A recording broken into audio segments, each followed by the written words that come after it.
Good morning dear students. बात कर रहे थे क्लास 8th में। दूसरा चैप्टर है आपका तलाश, जहां पर भारत की तलाश के बारे में आज हम बात करेंगे कि नेहरू जी ने किस प्रकार से भारत की तलाश के बारे में अपने विचार व्यक्त किए हैं। तो पुस्तकों, प्राचीन स्मारकों और विगत मतलब बीत चुके हुए सांस्कृतिक उपलब्धियों ने मुझ में एक हद तक भारत की समझ तो पैदा की, लेकिन मुझे उससे संतोष नहीं हुआ, अर्थात तसल्ली उन्हें नहीं मिली थी। और ना ही मुझे वह उत्तर मिला जिसकी मैं तलाश कर रहा था। तो वर्तमान मेरे लिए और मुझ जैसे बहुत से लोगों के लिए मध्ययुगीनता, भयंकर गरीबी, दुर्गति दुर्गति मतलब जिनकी गति बुरी हो चुकी हो, और मध्य वर्ग की कुछ कुछ सतही आधुनिकता का विचित्र मिश्रण है। मैं अपने वर्ग और किस्म के लोगों का प्रशंसक नहीं था, फिर भी भारतीय संघर्ष में नेतृत्व के लिए मैं निश्चित रूप से मध्य वर्ग की ओर देखता था। वह मध्य वर्ग स्वयं को बंदी और सीमाओं में जकड़ा हुआ महसूस करता था। अर्थात उन्होंने सबसे ऊपर फोकस किया तो क्या किया? मध्य वर्ग के ऊपर। मध्य वर्ग में जो ही जिनकी दुर्गति हो रही थी, ऐसे कुछ लोग थे मध्य वर्ग के, जहाँ के उनको उनकी दयनीय स्थिति नेहरू जी को समझ आ रही थी। अंग्रेजी शासन और खुद तरक्की और विकास करना चाहता था। अंग्रेजी शासन के ढांचे के भीतर ऐसा न कर पाने के कारण उसके भीतर विद्रोह की चेतना पनपी, लेकिन यह चेतना उस ढांचे के खिलाफ नहीं जाती थी जिसने हमें रौंद दिया था, अर्थात कुचल दिया था। वे उस ढांचे को बनाए रखना चाहते थे और अंग्रेजों से हटाकर उसका संचालन करना चाहते थे। ये मध्य वर्ग के लोग इस हद तक इस ढांचे की पैदाइश थे कि उसे चुनौती देना या उसे उखाड़ फेंकने का प्रयास करना इसके बस की बात नहीं थी। अर्थात जो भी अंग्रेज आदि हुए थे, मध्य वर्ग का काम उन लोगों को समूल नष्ट करना उनके बस की बात नहीं थी, है ना? अंग्रेजों को कि ये इंडिया से बाहर कर सकें। नई ताकतों ने सिर उठाया। अब जो मध्य वर्ग से ऊपर कुछ नई ताकत थी, उन्होंने सिर उठाया, अर्थात उन्होंने कुछ जिम्मा उठाया और वे हमें ग्रामीण जनता की ओर ले गए। पहली बार एक नया और दूसरे ढंग का भारत उन युवा बुद्धिजीवियों के सामने आया जो इसके अस्तित्व को लगभग भूल ही गए थे और उसे बहुत कम अहमियत देते थे। अर्थात उसके बारे में ज्यादा कुछ नहीं सोचते थे।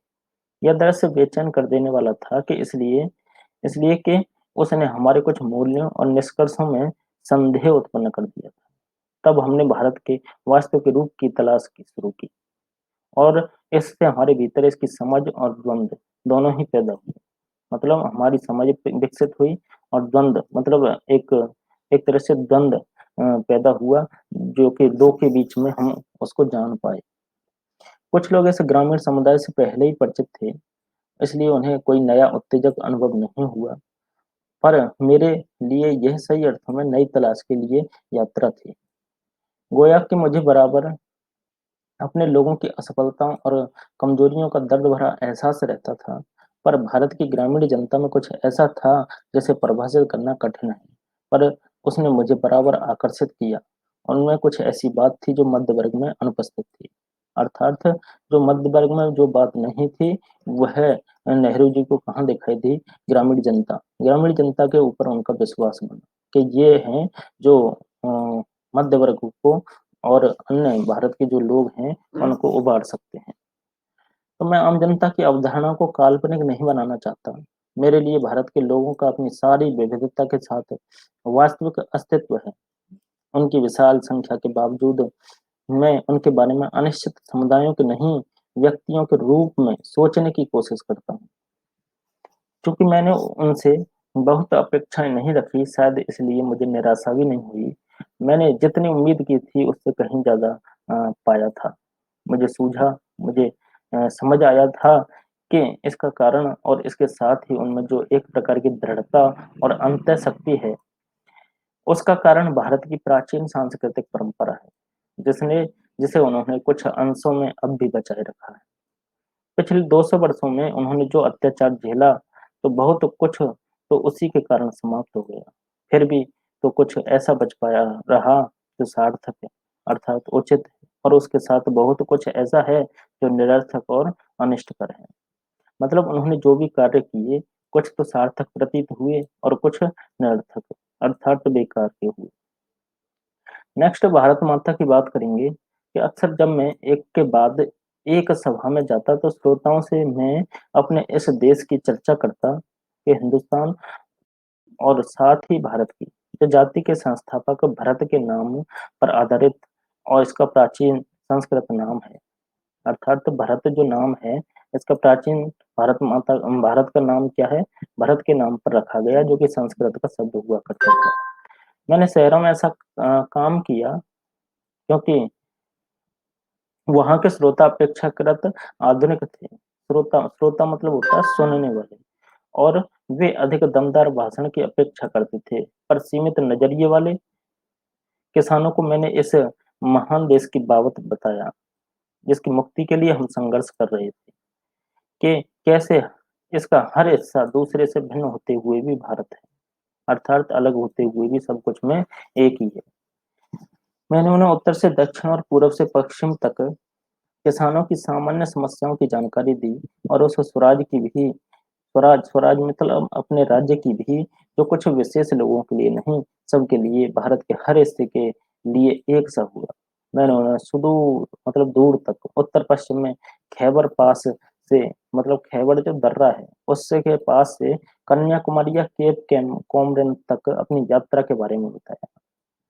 मैंने बताया कि कैसे हर जगह मुझसे किसानों ने एक जैसे सवाल पूछे, क्योंकि उनकी समस्याएं समान थी।